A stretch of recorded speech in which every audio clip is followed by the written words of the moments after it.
మన శక్తి చేత కాదు, మన బలము వలన కాదు, ఆయన ఆత్మ వలనే ఆశ్చర్యకమైన కార్యాలు జరుగునుగాక, ఘనమైన కార్యాలు జరుగునుగాక, జరగవు అనుకొనిన ఘనమైన కార్యాలు ప్రభు చేయునుగాక.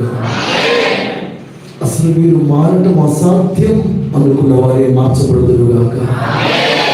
మీరు సహకరించరు అన్న వారి స్తంభాలుగా నిలిచిపోదురుగాక. మీరు ఆటంకంగా ఉన్నవారు అన్నవారే వీరే పరిచర్యకు, ప్రభు కార్యాలకు వాడుకునే పాత్రలుగా ప్రభు మార్చునుగాక. ఆమేన్, ఆమేన్.